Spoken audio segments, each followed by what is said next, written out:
हरकिशन रद्दी कागजों को इकट्ठा कर उनके लिफाफे बनाया करता और उन्हें बेचता, लेकिन इस काम में उसकी कमाई बहुत कम होती।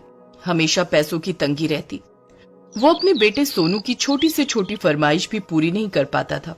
बाबा, मेरे दोस्त मोनू के पास बहुत सुंदर खिलौना है, मुझे भी वैसा ही खिलौना चाहिए। अब सोनू बेटे, मैं तेरे लिए खिलौना ला दूंगा, तू पहले लिफाफे बनाने में मेरी मदद कर। ठीक है बाबा। सोनू लिफाफा बनाने में हरकिशन की मदद करने लगता है। सोनू को रद्दी कागजों से खिलौने बनाने का बहुत शौक था। बाबा, मैं ये कागज के टुकड़े ले लूं? अरे ये तो रद्दी कागज है सोनू, तू इनका क्या करेगा? बाबा, मैं इनसे तितली, हवाई जहाज बनाऊंगा। अच्छा, ले ले। तभी हरकिशन की पत्नी रमैया सोनू को आवाज लगाती है। सोनू, तूने पहले से ही घर में रद्दी कागजों का ढेर लगा दिया है, पहले उन्हें साफ कर। माँ, मैं उन कागजों से ना खिलौने बनाऊंगा। तेरे खिलौनों के चक्कर में पूरा घर गंदा हो गया है। मैं अभी आता हूँ माँ। सोनू खेलने चला जाता है। फटी हुई साड़ी में लिपटी रमैया हरकिशन के लिए चाय लेकर आती है। वो देखती है कि हरकिशन की आंखों में आंसू भरे हुए थे। सोनू के बाबा, क्या बात है, आपकी आंखों में आंसू? सोनू की माँ, तुम तो जानती ही हो कि लिफाफे बेचकर कितने कम पैसे मिलते हैं। बड़ी मेहनत से रद्दी कागजों को ढूंढता हूँ, फिर लिफाफे बनाता हूँ, लेकिन इतने पैसे भी नहीं कमा पाता कि अपने इकलौते बेटे सोनू की ख्वाहिश पूरी कर सकूं। मैं तो सोनू को पढ़ाना चाहता हूँ, लेकिन पैसे न होने के कारण उसे स्कूल नहीं भेज सकता। आप तो जानते हैं कि हमें 2 वक्त की रोटी नसीब हो जाए तो वही हमारी खुशकिस्मती होती है। हम कैसे अपने बेटे को पढ़ा पाएंगे, लेकिन आप चिंता मत कीजिए, भगवान हमारी मदद जरूर करेंगे। हमारे पास भी पैसा होगा। लेकिन कैसे होगा ये? आप परेशान क्यों होते हैं? सोनू कागज के खिलौने बना लेता है, आप उन्हें बाजार में क्यों नहीं बेचते? नहीं रमैया, मैं सोनू के बनाए खिलौनों को बाजार में नहीं बेचूंगा। ये खिलौने मेरे लिए बहुत अनमोल हैं। अगर उसके लिए खिलौने खरीद नहीं सकता तो उसके बनाए खिलौनों को बेचने का मुझे कोई अधिकार नहीं है। तो क्या हुआ सोनू के बाबा, खिलौने तो फिर बन जाएंगे। अगर आप उन खिलौनों को बाजार में बेचेंगे तो हमारी कुछ ज्यादा कमाई हो जाएगी, वे पैसे हमारे काम आएंगे। ठीक है, मैं सोनू से कह देता हूँ कि रोज कागज के खिलौने बनाया करे। उस दिन सोनू जब घर आता है तो हरकिशन उसे कागज के खिलौने बनाने के लिए कहता है। सोनू बेटे, अब तू रोज कागज के खिलौने बनाया कर, उन्हें मैं बाजार में बेचूंगा तो हमें पैसे मिलेंगे। ठीक है बाबा। अब सोनू भी रोज हरकिशन के साथ रद्दी कागज चुनने के लिए जाया करता और उनसे कागज के खिलौने बनाता। एक दिन सोनू सुबह से एक ही खिलौना बना रहा था। सोनू की मासूमियत पर हरकिशन को हंसी आ गई। क्या बात है सोनू बेटा, मैं देख रहा हूँ कि तू सुबह से एक ही खिलौना बना रहा है। अब तो शाम हो गई, लेकिन खिलौना बनकर तैयार नहीं हुआ। बाबा, आज मैं कागज की जादुई ट्रेन बना रहा हूँ। सोनू की मासूमियत पर हरकिशन को हंसी आ गई। कागज की जादुई ट्रेन? हाँ बाबा, कागज की जादुई ट्रेन। अच्छा, तो तुम्हारी जादुई ट्रेन में क्या जादू है भाई? मेरी कागज की ट्रेन पानी के ऊपर भी चलेगी। अच्छा। हाँ बाबा। हरकिशन और सोनू बातें कर रहे थे कि तभी जोर जोर से बादल गरजने लगे और बिजली चमकने लगी। बाबा, बारिश होने वाली है। हाँ सोनू, लगता है कहीं बिजली गिरी है। हरकिशन का इतना कहना था कि जोर जोर से बारिश होने लगी। सोनू खिड़की के बाहर बारिश देखता रहा और कागज की ट्रेन बनाता रहा। बारिश लगातार होती रही। बारिश तो रुकने का नाम ही नहीं ले रही है। मुझे तो डर है कि कहीं बाढ़ ना आ जाए। माँ, बाबा देखो, मेरी जादुई ट्रेन बनकर तैयार हो गई। रमैया और हरकिशन कागज की इतनी बड़ी ट्रेन देखकर हैरान थे। इस ट्रेन के हमें बहुत पैसे मिलेंगे। नहीं बाबा, ये ट्रेन मैंने बेचने के लिए नहीं बनाई। इस ट्रेन पर हम सब सवारी करेंगे। तीनों बातें कर रहे थे तभी बाहर काफी शोर मचने लगा। ये कैसा शोर है? मैं बाहर जाकर देखता हूँ। वो बाहर जाता है तो देखता है कि बारिश का पानी पूरे गांव में भर गया था। अरे हरकिशन भैया, क्या देख रहे हो? अरे गांव में बाढ़ आ गई है भैया, जल्दी से यहाँ से निकलो, नहीं तो हम सब डूब जाएंगे, बता रहे हैं। हरकिशन घर के अंदर आता है। क्या बात है, आप इतने घबराए हुए क्यों हैं? जल्दी से सामान बांध लो, हमें यहाँ से निकलना होगा। लेकिन क्यों? गांव में बाढ़ आ गई है, अगर हम अभी नहीं निकले तो मारे जाएंगे। रमैया जल्दी से सामान बांधती है और तीनों घर से निकल पड़ते हैं। चलते समय सोनू कागज की ट्रेन अपने हाथ में ले लेता है। सोनू बेटा, ये कागज की ट्रेन पानी में बह जाएगी, इसे यहीं छोड़ दो। नहीं बाबा, मैंने इस ट्रेन को बहुत मेहनत से बनाया है, यही तो हमारी जान बचाएगी। इसे मैं अपने साथ लेकर जाऊंगा। ठीक है सोनू, अब जल्दी चलो। तीनों घर से निकल पड़ते हैं। बारिश लगातार हो रही थी। गांव में बाढ़ का पानी खतरे के निशान से ऊपर आ चुका था। लोग अपना अपना सामान लेकर किसी तरह से जान बचाकर भाग रहे थे। अरे भागो भैया, अरे जल्दी निकलो यहाँ से, अरे गांव डूबने वाला है। तभी सोनू कहता है, रुकिए, आप लोग यहाँ से मत भागिए।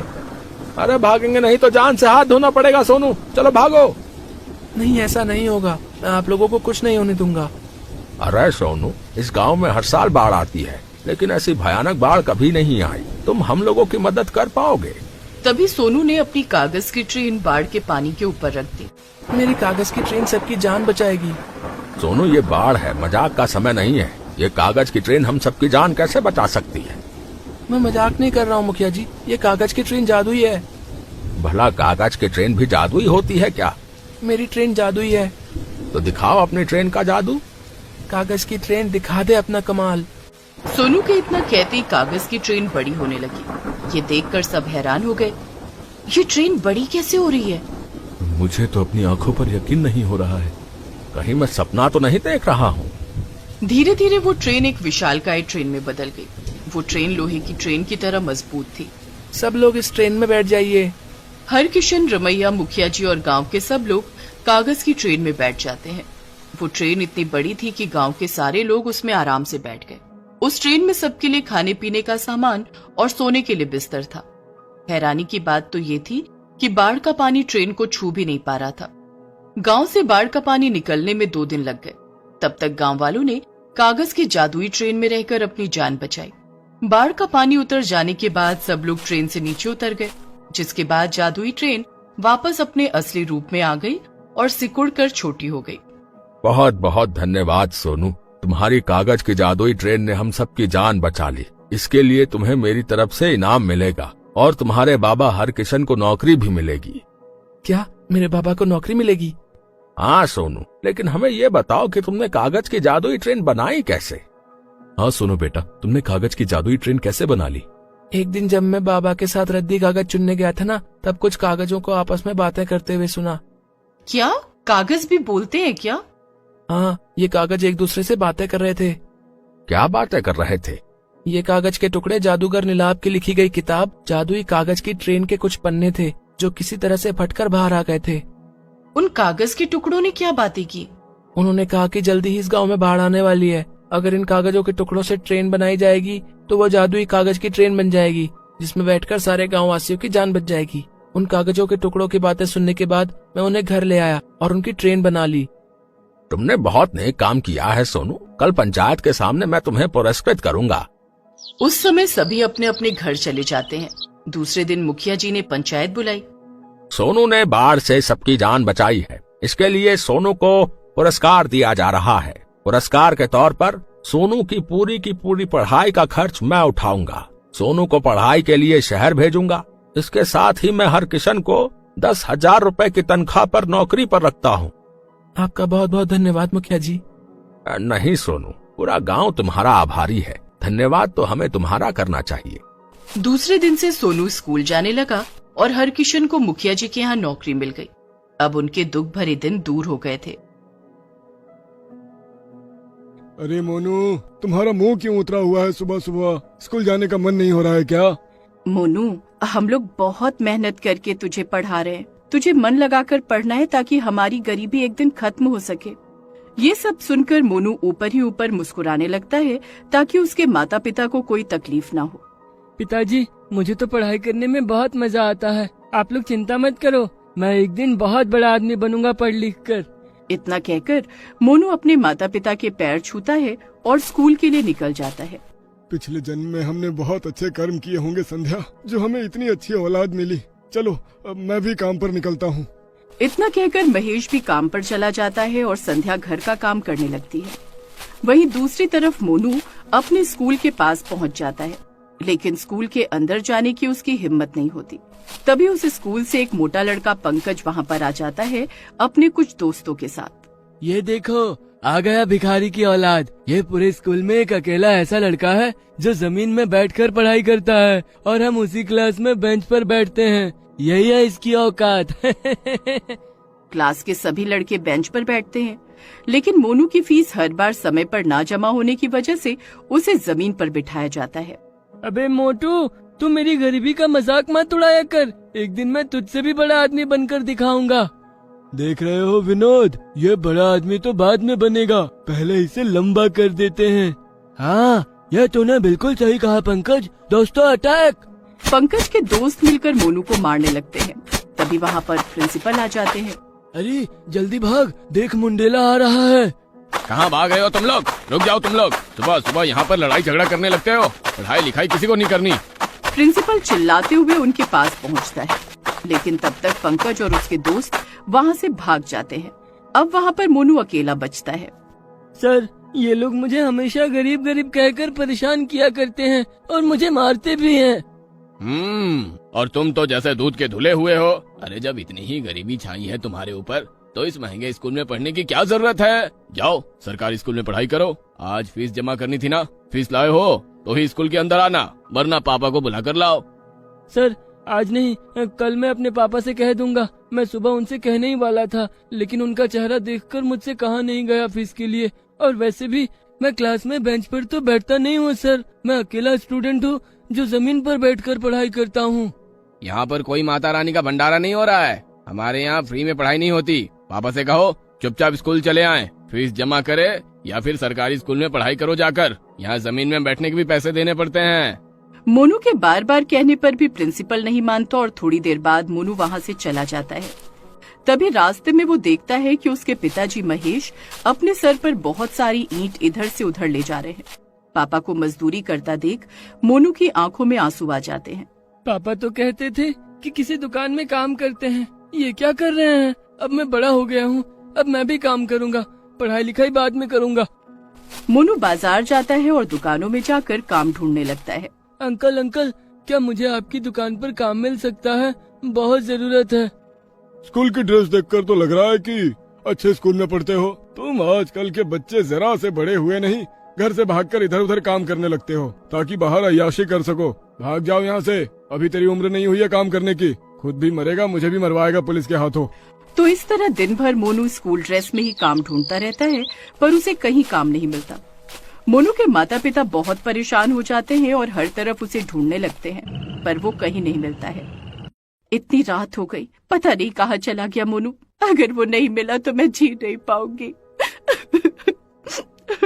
अरे परेशान मत हो, पुलिस में रिपोर्ट लिखा दी है। मोनू की माँ रोती रहती है। इधर रात में पंकज और उसके दोस्त मोनू को मिल जाते हैं और उसे बहुत मारते हैं, जिससे वो बेहोश हो जाता है। अच्छा हुआ ये यहाँ मिल गया। सुबह का अधूरा काम अब जाके पूरा हुआ। चलो अब निकलते हैं। सुबह सुबह मोनू को होश आता है और वो अपने आप को कागजों के ढेर पर लेटा हुआ पाता है। मुझे यहाँ से नीचे उतारो, कोई तो उतारो। तभी अचानक सारे कागज हवा में उड़ने लगते हैं और मोनू जमीन पर गिर जाता है। तभी अचानक सभी कागज एक छोटी सी डायरी में तब्दील हो जाते हैं और उसका बैग भी वहाँ पर पड़ा होता है। ये इतने सारे कागज एक छोटी सी डायरी कैसे बन गई? जल्दी से घर जाता हूँ, मम्मी पापा ढूंढ रहे होंगे मुझे। तभी उस डायरी से अचानक एक आवाज आती है, मुझे तो उठा लो, सिर्फ अपना बैग उठाया और चल दिए। मोनू हैरान हो जाता है और वापस पलटकर डरते हुए उस डायरी को उठा लेता है। इतनी छोटी उम्र में तुम अपने पिता की हेल्प करने के लिए दिन भर काम ढूंढते रहे। ये देखकर मुझे तुम पर दया आ गई। मैं एक जादुई डायरी हूँ। तुम इस डायरी पर जो भी लिख दोगे वही सच हो जाएगा और मुझे उम्मीद है तुम इसका गलत इस्तेमाल नहीं करोगे। अगर यकीन ना हो तो अभी ट्राई करके देख सकते हो। मोनू अपने बैग से एक पेन निकालता है और उस डायरी पर लिखता है कि मैं इसी वक्त अपने घर पहुंच जाऊं और मेरे माता पिता खुश हो, परेशान ना हो। इतना लिखते ही मोनू अपने घर पहुंच जाता है। अरे बेटा, आज इतनी जल्दी तैयार हो गए? चलो नाश्ता कर लो और स्कूल जाओ, टाइम हो गया है। मोनू को कुछ समझ में नहीं आता है। तभी मोनू के पापा महेश वहाँ पर आ जाते हैं। मोनू नाश्ता करता है और दोनों के पैर छूकर एक बार फिर स्कूल चला जाता है। मम्मी पापा ने तो मुझे एक बार फिर से स्कूल भेज दिया, प्रिंसिपल फिर मुझे भगा देगा। तभी मोनू पेन निकालता है और उस डायरी पर लिखता है कि मेरे स्कूल की सारी फीस एक साथ जमा हो चुकी है। इतना लिखकर मोनू स्कूल चला जाता है। क्लास में पंकज और बाकी दोस्त उसे घूरते हैं। तभी प्रिंसिपल आ जाता है। अरे मोनू, आज इतनी जल्दी आ गए? तुम्हारी फीस जमा हो गई है, इसलिए आज से तुम भी बेंच पर ही बैठोगे। नहीं सर, अब मेरी आदत हो गई है जमीन पर बैठकर पढ़ने की। मैं जमीन पर ही बैठूंगा। पंकज और उसके सभी क्लासमेट अपनी अपनी सीट पर बैठ जाते हैं। प्रिंसिपल भी अपनी कुर्सी पर बैठ जाता है। मोनू जमीन पर बैठकर चुपके से डायरी में लिखता है कि इस क्लासरूम में मौजूद सभी सीटों को और प्रिंसिपल की कुर्सी को अपना रूप दे दो। इतने में ही क्लास की सभी सीटें, सभी बेंचें, यहाँ तक कि प्रिंसिपल की कुर्सी भी कागज की बन जाती है और सभी लोग धड़ाम धड़ाम करके नीचे गिर जाते हैं। क्या हुआ मोटू? उस रात तुम लोगों ने मुझे बहुत मारा था ना? आज मैंने तुम सबको जमीन पर ला दिया। अब तुम लोग भी जमीन पर ही बैठोगे, लेकिन उससे पहले तुम सब लोग डॉक्टर के पास जाओ। अरे अरे अरे, पिछवाड़ा तोड़ डाला रे। इस क्लास में तो भूत है। सारी बेंचें, सारी कुर्सी भी कागज की बन गई। भागो यहाँ से। सब लोग डर कर उस क्लासरूम से भाग जाते हैं। सब बच्चे अपने घर भाग जाते हैं। मोनू एक बार फिर डायरी पर लिखता है, मैं पंकज और उसके दोस्तों को वैसे ही मारना चाहता हूँ जैसे कल रात इन लोगों ने मुझे मारा था। आने दो इन्हें मेरे सामने, बताता हूँ अच्छे से। अगले दिन बदला लेने के लिए पंकज और उसके दोस्त एक बार फिर मोनू को रास्ते में घेर लेते हैं। क्यों बे, कोई काला जादू सीख लिया है क्या? आज इसका सारा काला जादू निकाल देते हैं। कल रात शायद खुराक कम पड़ गई होगी, तभी चहक रहा है। दोस्तों, अटैक! वो लोग जैसे ही मोनू को हाथ लगाते हैं, वैसे ही चारों तरफ से बहुत सारे कागज उड़ते हुए वहाँ आते हैं और वो कागज बेंच और कुर्सी में बदल जाते हैं और उससे मोनू उन लोगों को मारता है। पंकज की टीम हार मान लेती है। भाई, हमें माफ कर दे। आज से हम तुझे कभी परेशान नहीं करेंगे। मोनू सभी को माफ कर देता है। वो लोग वहाँ से भाग जाते हैं। अब मैं इस डायरी से अपने माँ बाप को खुशियाँ गिफ्ट करूँगा। अब पापा को मजदूरी नहीं करने दूंगा मैं। मोनू इस डायरी को एक बार फिर अपने बैग से निकालता है और उस पर लिखता है, मेरे घर पहुँचने से पहले वो घर बहुत आलीशान बन जाए। जिस स्कूल में मैं पढ़ता हूँ वो स्कूल मेरे पापा का हो जाए। अब इस डायरी को मैं घर में छुपा कर रख दूंगा और लोगों की मदद किया करूँगा। मोनू घर पहुँचता है तो देखता है कि वहाँ पर अब उसकी झोपड़ी की जगह एक बेहद ही खूबसूरत घर बना हुआ है। इस तरह उस जादुई कागजों से मोनू की जिंदगी बदल जाती है। वो स्कूल भी अब मोनू के पापा का हो जाता है और मोनू खुशी खुशी रहने लगता है।